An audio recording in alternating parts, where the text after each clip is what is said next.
दोस्तों, अभी तक ये कहा जा रहा था कि सारा गुस्सा जो है वो रणवीर अलाहाबादिया पर फूट रहा है या फिर समय रैना पर फूट रहा है।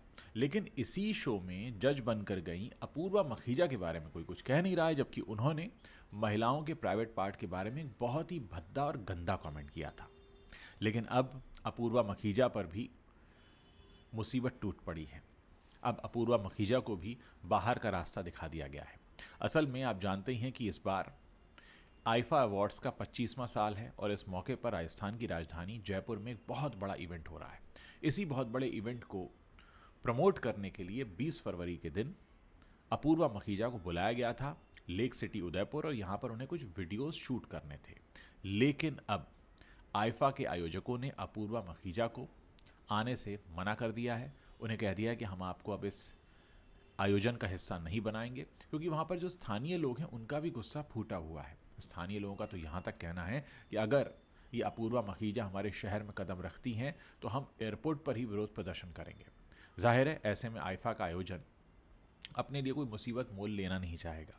आईफा अवार्ड्स एक ऐसा आयोजन है जो हर साल होता आया है। साल 2000 में इसकी शुरुआत हुई थी और बहुत लंबे समय तक इसमें सलमान खान, शाहरुख खान ऐसे होस्ट करते आए और ऐसे तमाम इवेंट्स पूरी दुनिया भर में हुए हैं। लेकिन इस बार इसका आयोजन जयपुर में हो रहा है, राजस्थान की राजधानी। लेकिन कुल मिलाकर मामला ये है कि अभी तक जो कहा जा रहा था कि सिर्फ रणवीर अलाहाबादिया पर ही गुस्सा फूट रहा है, तो ऐसा नहीं है। रणवीर अलाहाबादिया और समय रैना के बाद अब नंबर अपूर्वा मखीजा का भी आ चुका है।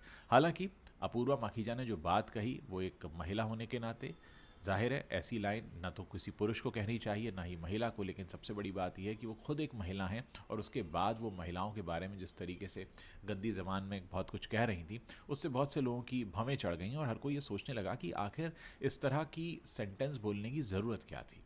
दोस्तों, इस पूरे मामले के बाद एक नई बहस को जन्म ये भी मिल गया है कि एक तरफ तो वो अपराध हैं, वो गुनाह हैं जिनके लिए हमारे देश में पहले से कानून है और उसको लेकर लोग अक्सर जब उस कानून को तोड़ते हैं, उस अपराध को करते हैं, तो लोग सड़कों पर उतर आते हैं।